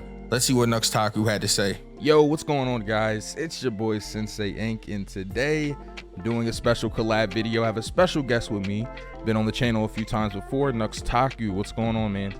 Yo, thank you so much for having me. It's good. It's always a pleasure to be here. Hey, man, appreciate you being here. So today, guys, we've talked to a few of our One Piece YouTubers. Nux isn't really a One Piece tuber, but he loves One Piece, so it's fine that he's here, and that's all that matters. So I'm asking YouTubers, specifically One Piece YouTubers and Nux, what's Wait, hold on a second. Wait. So I'm the only non-One Piece Yes. YouTuber here? Yes. I am honored. I'm on, Yeah. dude, to even be considered in the same level as the One Piece fam, like, honestly, God, that's impressive stuff. Yeah, man. You're it's like, this is the thing, man. You're not a One Piece tuber, but you love One Piece as much as us, man. So that's all that really matters. You Let's truly go, understand the greatness man of of culture. One Piece, you know? So I appreciate it. of course, man. So I'm asking everyone for a crazy One Piece theory that they believe in. So what do you got for me today, Nux? What are you bringing? All right, so I actually was thinking of 2 theories, since this is the first time you actually told me in advance what we're going to be talking about, which is crazy. The first theory was a theory how Wano is going to go, but unfortunately, everything that I predicted came true. So I can't exactly tell you it's a theory I believe in, because I was actually right about pretty much everything that I said. All right. So what's the runner-up? What did you decide to come with? So I'm going to tell you that one anyway. Because unless you want the runner-up specifically, but no, I'm this down one I'm to proud hear of. I'm down to hear it for sure. All right. So my big theory in regards to Wano was that I actually published this video like 3-4 years ago, back in the good old days when I made like One Piece videos specifically, and I was basically analyzing the character of Trafalgar D. Law. And I said that it's very interesting that his name is Trafalgar D. Waterlaw, right? Because there are 2 very prominent battles that happened in history, the Battle of Trafalgar and the Battle of Waterloo. And they were both battles against Napoleon. So Trafalgar happened in Spain, in the place called Trafalgar. And Waterloo, as we know, that is France, the homeland of... or England, France, that's where the Allied forces fought Napoleon and won. That was his major defeat. Those were Napoleon's only 2 defeats. So Trafalgar, being Spain, I think is very referential to the Dressrosa arc, which is very influenced by Spain. And technically, that destroyed Kaido's entire Smile Empire. So I think that was the first mini loss that Kaido took, was when they actually defeated Doflamingo in Spain, or in Dressrosa, which is representative of Spain, which is representative of Trafalgar. And technically, it was all by Law's master plan that he actually went ahead and did that. So in this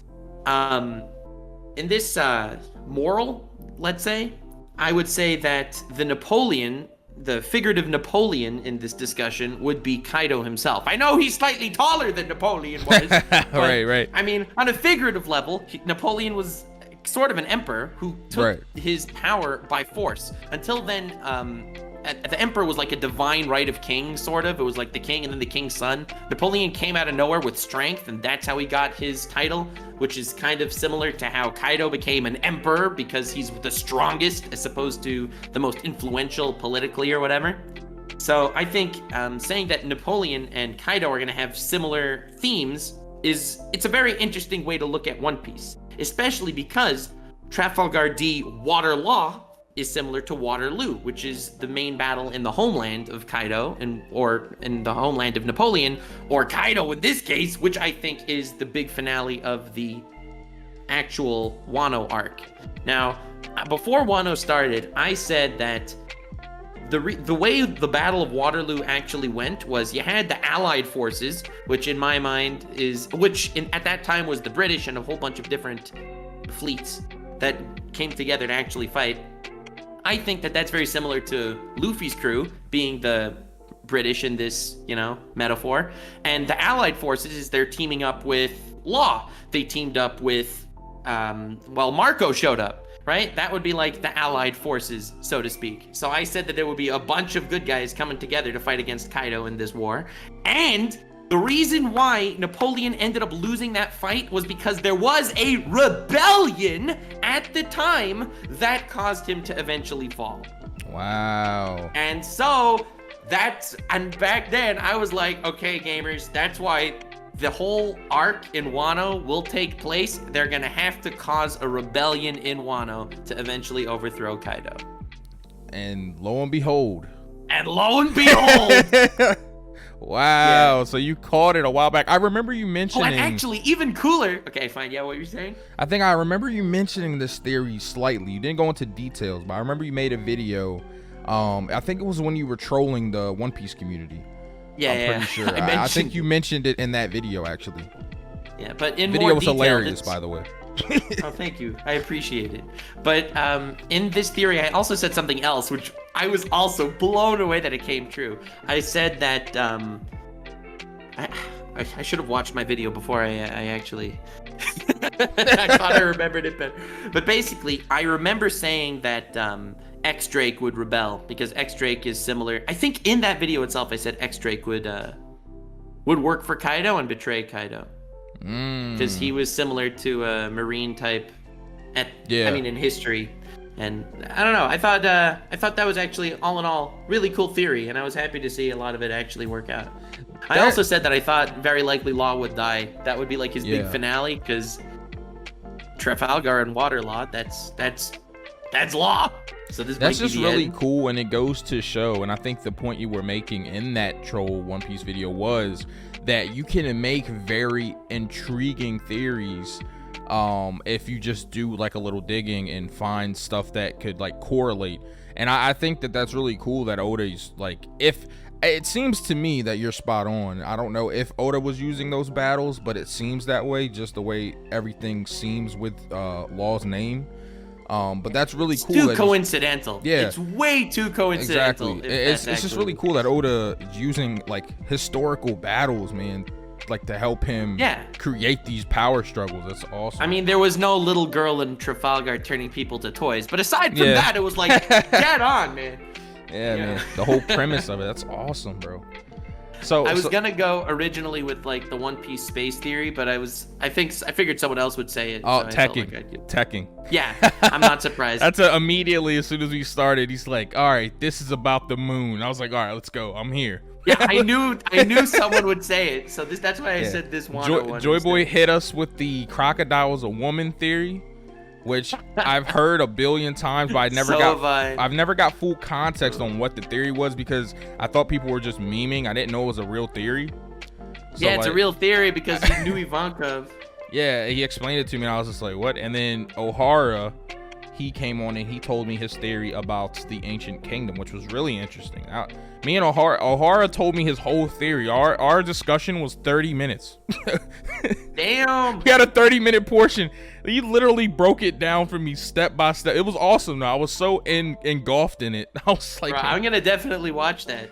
That shit was gas, bro. God, you gotta respect. All right, I'm talking to the viewers right now. You gotta respect this man Synsei for putting this shiz together. Leave a like on the video, goddammit. Subscribe. Come on, what's wrong with y'all? Hey man, you heard the man. Yeah. But man, it was sick. I might have to get my editor to like go ham on this, because like Ohara really broke it down to the nitty gritty. Like he literally, I feel like, copy and pasted his video and just put it on my video. Like that's kind of how it felt. Like he literally described everything. It was awesome. Mad respect. Yeah, and he's in Japan too, so like he was like, I was up late because I had to catch him like in the morning, so it was like a whole thing. But I know those collabs. Oh yeah. Collabing with someone in Japan. God damn. It's awesome, man. It's awesome. But Nux, man, thank you so much, man, as always, for coming on the channel. I know you're a busy guy, so I appreciate you taking time out to do this for me. Of course, my pleasure. Thanks for having me. Of course, man. Enjoy the rest of your day, Good luck bro. with your copyright shenanigans. Yeah, we'll get it figured out, man. Worst case scenario, we just wait. They don't reply because they're fraudulent and they fall off. That's probably what will happen. It'll take a month and you'll get your videos back. So that's what they usually do. Yeah, man. But yeah, Nux, thanks so much, man. Enjoy the rest of your day, bro. Thank you. You too. All right. Take it easy. Thank you guys and gals for watching this video. I really appreciate it. Make sure you check out the descriptions. All of their links to their channels will be down below. Also, make sure, like I said, to check out Eden's Blue. He's new and up and coming on the scene and has awesome content. I'm giving him the Synsei stamp of approval. Also, my Discord link is down there as well. Make sure you click that and join the Synsei Grand Fleet server. And as always, I hope you all are staying safe and healthy during these trying times. This has been Synsei Inc., and I will see you all in the next video.